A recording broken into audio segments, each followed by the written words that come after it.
하나님의 오늘 우리에게 주신 말씀은 나훔소 1장 9절에서 15절까지의 말씀입니다. 나훔소 1장 9절에서 15절까지의 말씀을 봉독해 올리겠습니다. 너희는 여호와께 대하여 무엇을 꾀하느냐? 그가 온전히 멸하시리니 재난이 다시 일어나지 아니하리라. 가시덤불같이 엉클어졌고 술을 마신 것 같이 취한 그들은 마른 지푸라기같이 모두 탈 것이거늘 여호와께 악을 꾀하는 한 사람이 너희 중에서 나와서 사악한 것을 권하는도다. 여호와께서 이같이 말씀하시기를 그들이 비록 강하고 많을지라도 반드시 멸절을 당하리니 그가 없어지리라.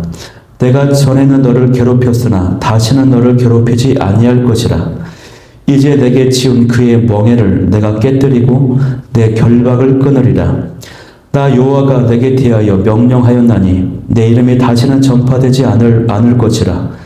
내가 내 신들의 집에서 새긴 우상과 부은 우상을 멸절하며 내 무덤을 준비하리니 이는 내가 쓸모없게 되었음이라. 볼지어다 아름다운 소식을 알리고 화평을 전하는 자의 발이 산 위에 있도다. 유다야 내 절기를 지키고 내 소원을 갚을지어다. 악인이 진멸되었으니 그가 다시는 내 가운데로 통행하지 아니하리로다 하시니라. 아멘. 내 결박을 끊으리라, 내 결박을 끊으리라 라는 제목을 가지고 오늘 말씀을 나누겠습니다. 나오면서 말씀은 아수르 제국 니느웨에 대한 심판의 말씀인데요. 9절을 보면은 아수르 제국이 하나님께 대적하여 악한 꾀를 꾸몄다라고 말합니다. 여호와께 대하여 무엇을 꾀하느냐 이렇게 되어 있죠. 그러면 그 악한 꾀가 무엇일까요? 그것은 하나님의 백성인 이스라엘 민족들을 멸망시키는 것입니다. 괴롭히는 것이에요. 이것을 하나님께서 자신에 대한 대적으로 보고 계시는 것입니다. 하나님의 백성인 내가 공격을 받으면 하나님께서는요, 자신이 공격을 받는 것과 같이 생각을 하신다는 것입니다. 나의 아픔도 하나님의 아픔이 되는 거예요. 이것이 하나님의 백성의 큰 은혜가 아닐 수가 없습니다. 니느웨는 하나님의 백성을 조롱하고 괴롭혔습니다. 북이스라엘 왕국도 멸망을 시켰죠. 그래서 하나님의 백성들이 큰 고통, 재난을 당했습니다. 그런데 이제는 하나님께서 아수르 제국을 완전히 멸하실 것이기 때문에 하나님의 백성에게는 다시 재난이 일어나지 않는다라고 말씀하고 있는 것입니다. 하나님께서 살아계시고 지키시고 다 보고 계시기 때문에 그 악한 계획은 영원하지 않을 뿐만 아니라 그 악한 계획으로 인한 그 고통도 영원하지 않는다는 것입니다. 끝이 있습니다. 그러므로 아수르의 결국 그 끝은 어떤 모습을 보여주고 있나요? 10절에 보니까 가시덤불같이 엉클어졌고 술을 마신 것 같이 취하였다. 그들이 마른 지푸라기처럼 되었고 모두 불탈 것이다 라고 말씀하고 있습니다. 니느웨의 모습이요, 술에 취한 자처럼 방탕한 자처럼 권세를 부리고 자신의 힘에 도취되어 있다는 것입니다. 하나님 앞에서 정신을 차리지 못해요. 하나님 없이도 잘 살 수 있다라고 생각하고 하나님을 대적하면서도 바르게 설 수 있다라고 생각하는 모습, 이런 모습을 술에 취한 자로 묘사하고 있는 것입니다. 하나님 앞에서 그들이 가진 군사력과 경제력과 조직력과 자신감, 그 모든 것은 마른 지푸라기처럼 불에 타 없어질 뿐입니다. 여기 10절에 뒤엉킨 가시덤불, 술 취한 사람, 또 메마른 지푸라기, 이런 표현들은요, 다 이제 완전히 사라지는 것을 보여주는 것이죠. 겨울철에 이제 시골길을 가다 보면은 들판에 쓰다 남은 볏짚들이 쫙 깔려 있습니다. 언제 이거 다 치우나 생각이 들 때가 있어요. 그런데 지나가는 할아버지가 불을 지핍니다. 그러면 그 불씨를 타고요, 금방 그 볏짚이 다 타버립니다. 그래서 그 삽시간에 들판을 흩어버리고 마른 그 지푸라기가 순식간에 없어집니다. 검은 재만 남게 되지요. 저 지푸라기가 힘이 있어 보일 때는 많게 보이지만 불이 붙을 때는 아무것도 아닌 거예요. 순식간에 잿더미가 되고 마는 것입니다. 불꽃 같은 하나님께서 움직이시면요 아무것도 아니에요. 11절 말씀에 보니까 여호와께 악을 꾀하는 한 사람이 너희 중에 나와서 사악한 것을 권한다라고 지금 되어 있습니다. 역사적으로 봤을 때 이 악한 인물이 누구일까라고 하는 거에 대해서 여러 가지 견해가 있습니다. 어떤 사람들은 이 나훔 선지자가 이 말씀을 선포했을 때 당시에 아수르 왕을 가리키는 것이다 이렇게 보기도 하고요. 또 어떤 사람은 공개적으로 하나님을 무시하고 또 남유다 왕국을 괴롭혔던 인물 있지 않습니까? 아수르 산헤립이라고 하는 인물이 있죠. 그 인물을 가리킨다라고 또 보기도 해요. 또 어떤 사람 그런 특정 인물이 아니라 아수르 제국의 왕들을 총칭하는 의미이다 이렇게 보기도 합니다. 어쨌거나 그가 누구이든지 간에요 하나님을 대적하고 반역하는 중심 세력을 가리키는 것입니다. 즉 사탄 마귀에 속한 세상의 권세 잡은 모습을 보여주는 것입니다. 이들의 특징이 뭡니까? 악을 꾀하는 것입니다. 악한 일을 계획하는 것이 거기에 멈추지 않고 그것을 다른 사람에게 주변에 권한다라고 하는 것입니다. 이 일을 하라고 꼬드긴다라고 하는 것이에요. 그러니까 이런 악한 사단 마귀의 그런 속임수와 속삭임이 있어요, 여러분. 하나님보다 인간의 지혜를 높이고 세속적인 성공만을 추구하도록 부추기는 것, 이것이 바로 악을 꾀하는 것입니다. 참된 지혜는 여호와 하나님을 경외하는 데서 나옵니다. 내가 하나님보다 더 의지하고 추구하는 그런 세상의 지혜나 전략, 그 성공이 무엇인지 돌아볼 수 있기를 원합니다. 나의 내면과 마음의 중심, 그 동기를 살펴보면서 그러한 부분이 있다라면 점검하고 끊어버리는 이 시간이 될 수 있기를 소망합니다. 12절 말씀에 보니까 하나님께서 말씀하십니다. 뭐라고 말씀합니까? 그들이 비록 강하고 많을지라도 반드시 멸절을 당하리니 그가 없어지리라. 내가 전에는 너를 괴롭혔으나 다시는 너를 괴롭히지 아니할 것이라 말씀합니다. 그러니까 이제 하나님께서 유다 백성들에게 괴로움이 제거될 것이라고 하는 소망의 말씀, 희망의 말씀, 위로의 말씀, 격려의 말씀을 해주고 계시는 것이에요. 니느웨, 아수르 제국, 니느웨는 북왕국 이스라엘을 멸망시켰습니다. 이제는 남유다 왕국을 괴롭히는 것입니다. 이 때문에 남왕국 유다가 얼마나 불안하고 두려웠겠습니까? 그런데 하나님께서 심판하셔서 아수르 니느웨를 멸망시키겠다라고 하시니 유다 왕국, 유다 백성들 입장에서는 얼마나 위로가 되고 소망의 말씀이 되겠습니까? 하나님의 심판하심은요, 니느웨에게는 심판 자체이지만 유다 백성들에게는 구원과 회복, 위로의 소망의 말씀이 되는 것입니다. 유다는요, 100여 년 이상 동안 아수르의 지배와 압제를 당했습니다. 유다로서는 아수르와 맞설 독립할 수 있는 힘이 없었습니다. 희망도 없었어요. 그런데 하나님께서 아수르를 멸하심으로써 유다를 그 압제와 수치로부터 벗어나게 하십니다. 또한 하나님께서는 아수르를 사용해서 유다를 징계하셨지만 이제는 그렇게 하지 않으시겠다라고 말씀하시는 것입니다. 13절 말씀에 보면은 이것을 더 분명하게 말씀하시는데요. 이제 내게 지은 그 멍에를 내가 깨뜨리고 내 결박을 끊으리라 말씀하십니다. 멍에를 깨뜨리고 결박을 끊으리라. 할렐루야. 이것이 바로 유다를 위한 하나님의 약속입니다. 이것이 바로 이 복음적 그림자입니다. 여러분, 하나님은 누구십니까? 하나님은 구원하시는 분이세요. 지키시고 도우시고 인도하시는 분이시라고 하는 것입니다. 심판하시고 멸망시키시고 고통 주고 괴롭게 하는 분이 아니에요. 이것이 바로 하나님의 궁극적인 목적입니다. 마음입니다. 출애굽 때에는요, 이스라엘 백성들을 애굽의 압제에서 벗어나게 했습니다. 쇠사슬을 끊어버렸어요. 사사기 시대에는 이방 민족들의 압제를 받을 때에 그 압제에서 풀어나게 하셨습니다. 바벨론 제국의 포로 생활을 할 때에도 그 포로에서 벗어나게 하시고 자유를 주셨습니다. 그 묶임을 끊으셨어요. 신약 시대에는 예수 그리스도의 복음을 통해서 죄와 죽음의 그 권세를 깨뜨려 주셨습니다. 이처럼요, 하나님은요, 구원하시는 분이세요. 도와주시는 분이세요. 인도하시는 분이세요. 지켜주시는 분이세요. 우리가 이 사실을 묵상하면서요, 하나님을 찬양할 수 있기를 원해요. 우리가 겪는 그 어떤 어려움이 있습니까? 문제가 있습니까? 질병과 고통 가운데 있습니까?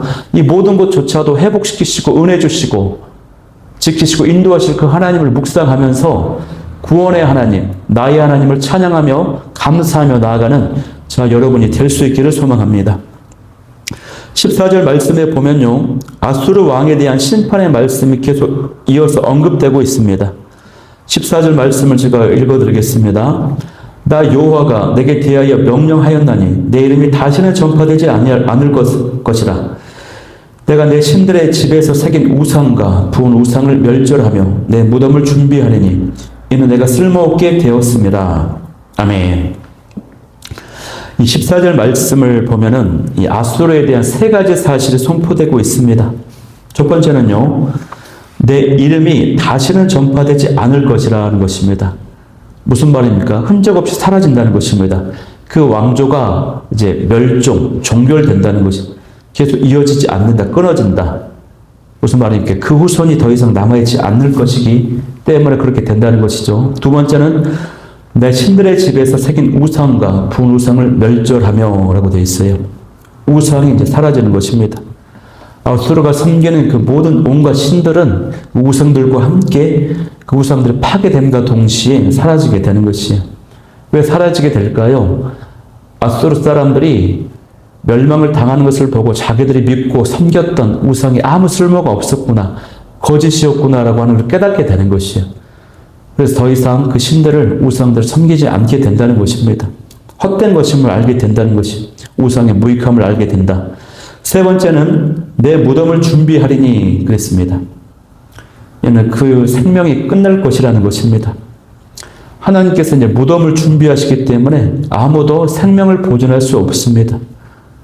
이 14절 말씀처럼 역사적으로 보면 아수르의 그 멸망은 예언대로 그대로 성취되었습니다. 흔적조차 없이 사라져버리고 말았어요. 그 강하고 그 부귀영화를 다 누렸던, 그 영광스럽게 보였던 그 니느웨 멸망하고, 아수르 제국 멸망하고 흔적조차 없어져 버렸습니다. 니느웨 사람들과 그 왕들은 어떻게 생각했을까요? 그들이 섬기던 신들의 보호로 자신들의 왕국이 영원할 것이라고 생각했을 것입니다. 하지만 니느웨는 마치 존재하지 않았던 것 같이 되어버렸어요. 그러면 하나님께서 이렇게 니느웨를 흔적조차 없이 사라지게 멸절시킨 이유가 무엇일까요? 그것은요, 아수르 제국이 이제는 쓸모가 없어져 버렸기 때문에 그래요. 쓸모가 없다는 것입니다. 하나님께서는요, 인류 역사의 주권자가 되십니다. 역사의 주관자가 되시는데, 하나님의 역사를 이끌어 가시는 그 방식은 무엇을 중심으로 이끌어 가십니까?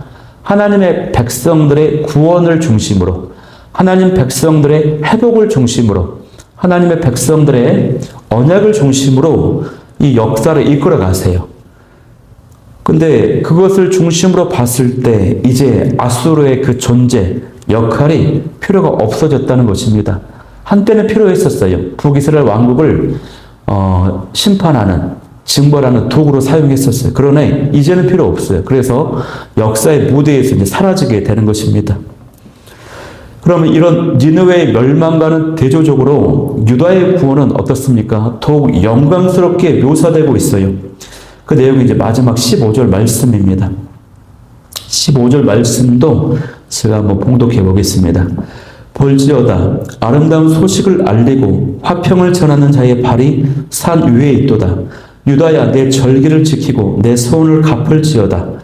악인이 진멸되었으니 그가 다시는 내 가운데로 통행하지 아니하리로다 하시니라. 아멘. 아름다운 소식을 전하는 자는 아수르의 패배와 예루살렘의 구원을 전하는 사람입니다. 이 발이 산에 있다라고 했는데 이 발이 산에 있다는 것은 뭡니까? 그 소식이 널리 산을 넘어서 널리 신속하게 전파된다라고 하는 것을 가리키는 것이죠. 고대에는 어떻습니까? 사람들을 통해서 소식이 전달되죠. 발 빠른 사람들. 또 성로의 파수꾼들이 전령들이 좋은 소식을 가져올 것을 기대하면서 계속해서 저 지평선을 주시하는 것이에요. 이것이 바로 그 송로에 있는 파수꾼들의 역할입니다. 전령들이 오는 것을 지켜보는 것입니다. 전령은요, 니느웨가 멸망하고 아수르 군대가 패배해서 흩어지게 되는 그 기쁜 소식을 전합니다. 그래서 유다는 이제 평화로워졌고요, 축제를 즐깁니다. 여호와의 절기조차 지킬 수가 있게 되었습니다. 아수르 제국이 유다 백성들을 압제했을 때, 괴롭혔을 때는 유다 백성들의 마음이 어땠습니까? 하나님께서 구원을 해주신다면, 구원만 주신다면 제가 이것을 하겠습니다. 저것을 하겠습니다. 이것저것 약속하고 소원을 많이 하지 않았겠습니까? 그러므로 오늘 말씀에 내 소원을 갚을 것이다라고 하는 것입니다. 이 말은 뭡니까? 내 소원을 갚을 것이다. 이 말은 그 구원이 확실하게 이루어졌다라고 하는 것이고, 유다 백성들의 그 예배가 온전히 회복되었다라고 하는 것을 지금 의미하는 것입니다. 그래서 이 15절 말씀이요, 너무나도 아름답고 깊은 소식이지 않습니까? 그래서 사도 바울도 이 구절을 인용해서 로마서 10장 15절에 이 말씀을 인용하면서 뭐라고 했습니까? 구원받지 못한 자들에게 복음을 선포하는 것에 적용을 했어요. 그래서 복음을 전하는 자들의 발이 아름답다, 이런 말을 했습니다. 그래서 이 복음을 전하는 발이 아름답다라고 하는 것은요, 그만큼 그 구원의 소식을 전하는 자들의 발걸음이 가치 있다, 의미 있다, 이런 뜻이죠.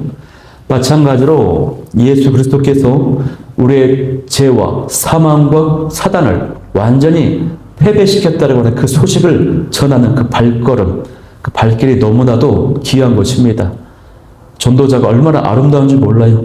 우리가 하나님의 자녀로서 그 자체로서 가치 있지만, 우리가 복음의 통로로 쓰임받을 때, 전도자의 사명을 감당할 때 우리는 더 가치 있고 아름답고 빛나는 인생들이 될 줄 믿습니다. 니느웨가 멸망한 것은요, 하나님께서 무자비하게 파괴한 것이 아니라 하나님의 백성들을 향한 하나님의 보호하심이었습니다. 구원하심이었어요. 오늘 우리 삶의 현장에도 이런 일들이 있습니다. 하나님께서 깨뜨리시는 어떤 관계가 있습니다. 끊어지게 하시는 일이 있어요. 더는 열리지 않도록 막으시는 어떤 문제들이 있습니다. 때때로 그러한 것들을 겪게 되면 고통스럽죠. 아프죠. 하나님의 심판처럼 보이고 하나님 앞에 벌 받는 것처럼 여겨질 때가 있습니다. 그러나 하나님이 말씀하십니다. 그 멍에를 끊어버리겠다.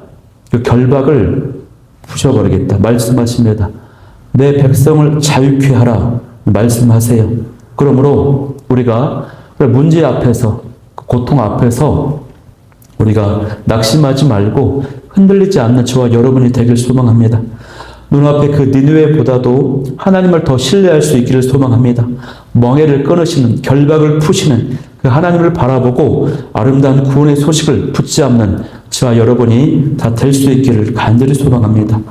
우리 이 말씀 붙잡고 기도하기를 원하는 기도 제목 첫 번째는요, 내가 하나님보다 더 의지하고 추구하는 내 삶의 느느웨가 내 안에서 무너지게 하여 주옵소서. 두 번째는 현재 나를 억압하고 묶이게 하는 멍에와 결박이 끊어지게 하여 주옵소서. 세 번째는 하나님의 아름다운 구원의 소식을 누리며 전하는 자로 살게 하여 주옵소서.